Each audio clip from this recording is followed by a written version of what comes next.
It's April 2008. I'm waking up dope sick at 8 p.m. in the apartment my parents pay for. They continue to support me because they believe the lie, the mask, that I'm a normal 24-year-old kid working hard at my 7th year of college at the University of Kansas. They believe I've never done much beyond smoke the occasional joint. There's no way I could be a drug addict. I've slept through Kansas smashing Memphis in the college basketball game of a lifetime. My mom is down in Texas frantically calling me. She's not calling me because she thinks I've overdosed again or because she's worried I've been killed someone in yet another drunk driving incident. Despite the very real possibility of those things, I've managed to hide the overdoses and explain away the DUIs. She's calling me because we have a ritual of watching the game together. For her, it means connecting with her son.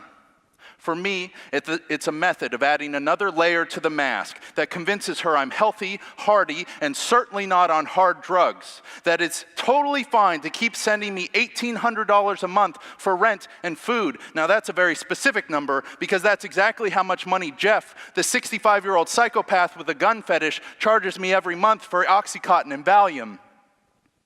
Awake and dope sick, my body feels like it's disintegrating. I've run out of drugs. The terror of potentially not getting what I need to get well crushes my guts. Kansas is celebrating a national championship win, but I can't care because I have to go and get dope while I can still walk. I wish that I wasn't like this. I wish that I could be a part of life. A part of the community, a normal kid celebrating the game. In a rare turn of luck, I find loose pills in my pocket, which means I can be sane for about 8 hours. I can go to Mass Street and pretend to be normal. But when I get there, surrounded by thousands of celebrating fans, I feel utterly isolated. They are not like me, and I will never be like them. My mom is calling me to see if I watch the highlights. I should answer if I want to keep the cash flowing, but concerns of keeping up the mask fade. As I realize a perennial drug addict truth, I need more, and soon. Fortunately, I have options. I'm a small-time drug dealer. And though Jeff is the logical, profitable choice, I'm high. And when I'm high, I get filled with rage. I think of how this old man manipulates me, a 20-year-old kid with a severe drug problem. And I think, screw Jeff, I'm going to go to Wichita and buy a bunch of coke instead. Or should I? Should I go to Wichita and meet up with New York, the 40-year-old felon loaded up with pounds of blow between prison sentences? Should I go to Kansas City and hit up MT, the 400-pound pill dealer with sleep apnea? Should I go to the trailer park after all and meet Jeff and hope he doesn't put a rifle to my skull? Should I go to Topeka and hit up the 75-year-old psychiatrist with bottles of Oxy, a lazy eye, and a limp from all her strokes? Should I just go to Texas and confess everything? And in the midst of this madness, the monstrous thought that I try so hard to suppress crawls to the surface. There's only one place I really want to be, and it's 6 feet underground. But I know that thought is wrong. I'm not supposed to be depressed. I'm supposed to care about my family, my failed education. I'm supposed to want to live. But being a drug addict is too stressful, it's too dangerous, and it's too exhausting.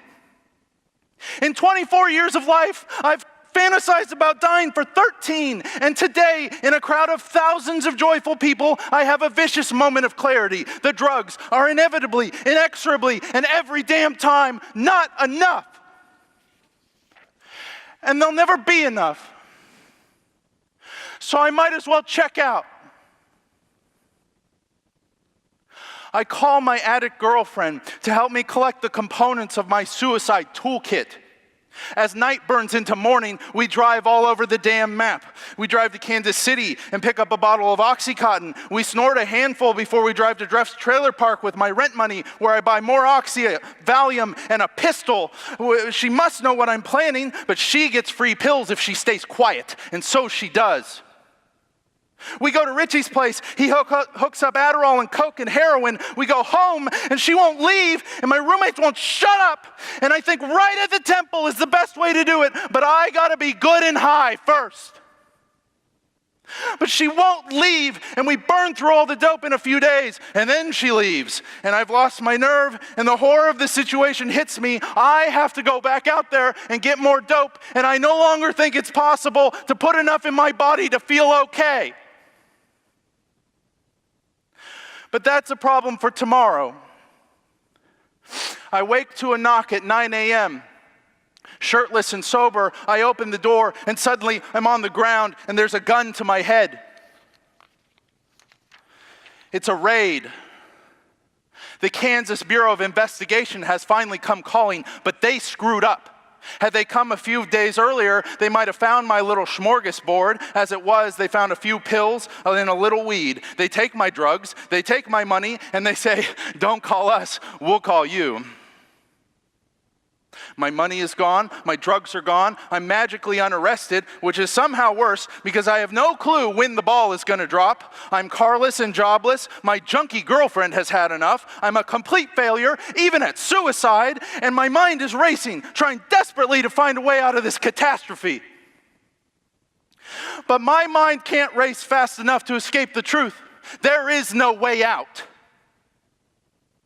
Part of me wants to get high forever. Part of me wants to try suicide again. But an old part of me, broken and beaten and screaming in the corner, wants to live. And that part finally sees a chance. It speaks.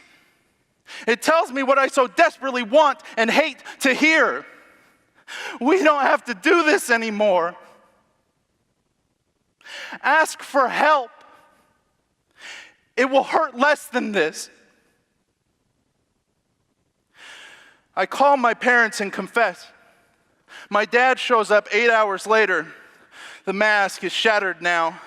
He sees the truth of what I've become, and he's come to rescue me. And somewhere on a highway in Oklahoma, I take the first deep breath I've had in a long time. But it doesn't last. Outpatient treatment fails, and relapse reinforces a cruel truth. I am utterly unable to stay sober on my own. A year later, I walk into a rehab 3 days in, and all I can think about is getting high. I'm plotting my escape, and I'm changing my mind, and suddenly this guy walks onto the stage of my rehab's lecture hall. He says that he's like us, but that he found a way out. He says, I'm completely screwed. My disease is implacable, incurable, and deadly. And he walks away. And something in me breaks. The addiction, so absolutely powerful, has been momentarily crushed. And that piece of me that never gave up sees its chance, and it shrieks at me in desperation, don't let him leave. And I listen, because after all the darkness, I finally want to live.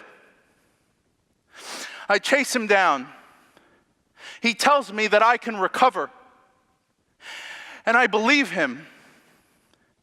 And for the first time in my life, I see a wide path. And all I have to do is follow this man's map.